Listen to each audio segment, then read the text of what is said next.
Bienvenidos a un nuevo episodio del podcast de neuropaisajismo, jardinería y horticultura terapéutica. Hoy vamos a hablar sobre la rehabilitación cognitiva a través de los jardines y de la horticultura terapéutica. Y como este podcast está dando sus primeros pasos, te comento que voy a ir hablando a lo largo de los episodios sobre jardinería y horticultura terapéutica, sobre paisajismo, sobre las teorías como la restauración de la atención, la reducción del estrés y muchas otras más que están asociadas al contacto con la naturaleza, al contacto con las plantas y con el suelo. Ahora entonces, hoy voy a hablar de la rehabilitación cognitiva a través de las áreas verdes, como te comentaba en un inicio, y de la horticultura terapéutica. Y empiezo primero por hacer una consulta al diccionario de la Real Academia Española para definir esa palabra con muchas aristas, para mi gusto, que es la de rehabilitar. Y el diccionario nos dice: volver a habilitar algo o alguien o restituir las cosas a su estado.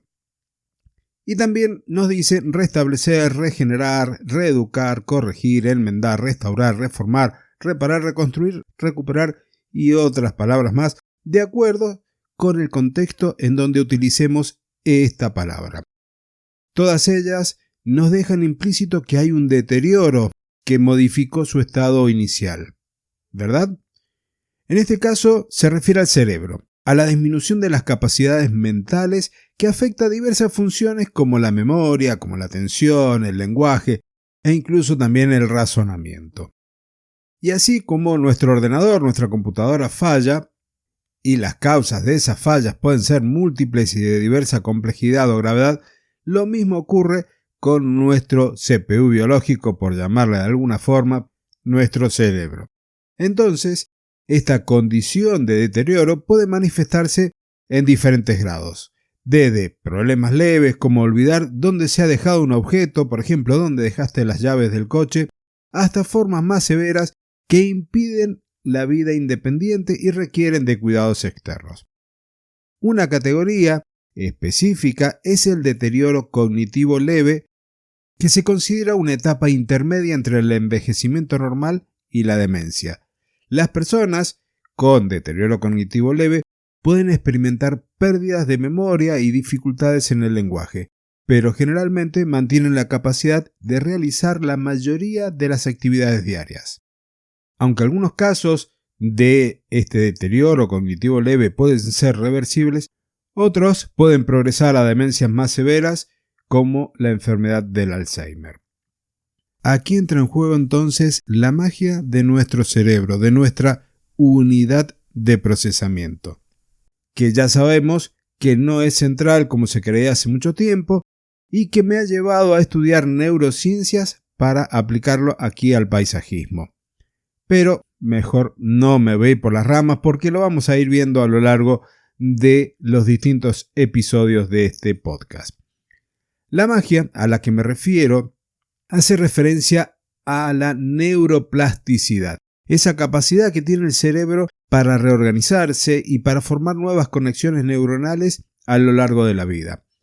Esta propiedad es fundamental en la rehabilitación cognitiva, ya que permite que las personas con deterioro cognitivo recuperen habilidades y funciones perdidas mediante la práctica y la estimulación cognitiva.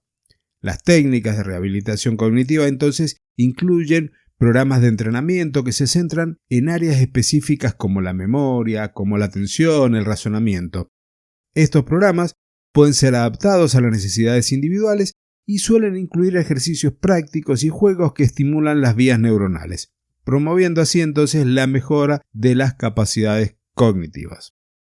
A medida que pasan los años, entran en juego otro aspecto interesante, la reserva cerebral, que es la capacidad que tiene el cerebro para tolerar los cambios sin mostrar síntomas clínicos significativos. En este apartado entonces podríamos decir que está la reserva cerebral relacionada a la estructura física del cerebro y la reserva cognitiva, que hace referencia a la capacidad del cerebro para utilizar redes neuronales de manera eficiente o para generar redes alternativas.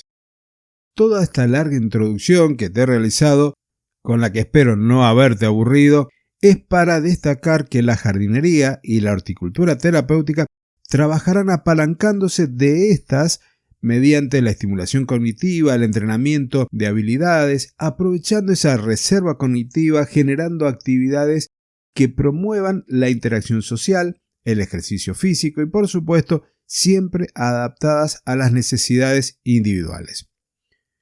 Y mejor, llevemos esto a la práctica. Cuando hablamos de rehabilitación de deterioros cognitivos reversibles mediante la horticultura y la jardinería terapéutica, podemos decir que las actividades ofrecen un enfoque holístico para la rehabilitación cognitiva, aprovechando los beneficios de la interacción con la naturaleza y la participación en actividades significativas. Si queremos destacar los beneficios cognitivos, podemos decir que hay una mejora de la atención y de la concentración, que hay una estimulación de la memoria, que hay un desarrollo de habilidades de planificación y organización, que también podemos lograr un fomento de la resolución de problemas. Si hablamos de las actividades terapéuticas, tendríamos que marcar 5 puntos. El primero es la planificación del jardín, porque va a estimular las funciones ejecutivas y de la memoria del trabajo. Segundo, hablaríamos de siembra y de cuidado de plantas, porque mejora la atención sostenida y la memoria procedimental.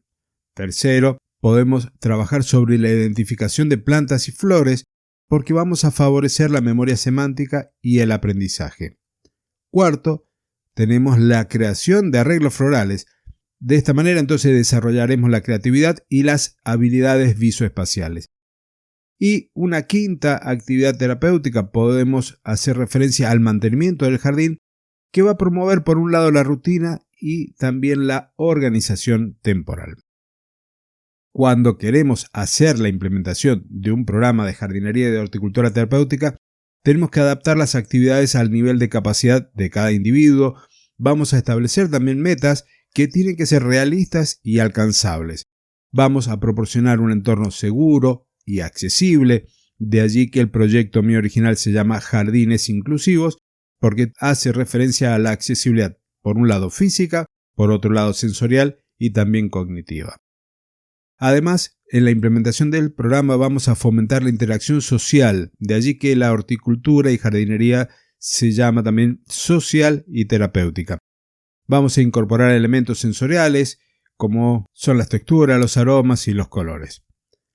Como podrás ver, hay muchas cosas en las que la jardinería y la horticultura pueden ayudar cuando las actividades son diagramadas y coordinadas por especialistas como los terapeutas hortícolas y otros profesionales de la salud, como pueden ser terapeutas ocupacionales que tienen la formación para trabajar con la naturaleza, con los jardines y con las huertas. Y mucho más cuando los jardines son diseñados de forma inclusiva y terapéutica. Para finalizar este episodio quiero regresar a mi expresión inicial sobre la palabra rehabilitar, porque, como te dije, tiene muchas aristas para mi gusto. Lo que intento decir es que considero que nos manejamos en algunos casos sobre supuestos de cómo estaba ese cerebro antes del deterioro, y que en ese camino se pierde de vista la integridad de la persona, reduciéndola solamente a ese órgano que es el cerebro. Espero, como terapeuta hortícola, que este episodio no lleve a interpretar a las personas como un elemento fraccionado, sino que estoy haciendo foco en este momento en uno de los aspectos en los que vengo trabajando, estudiando y aprendiendo sobre neurociencias.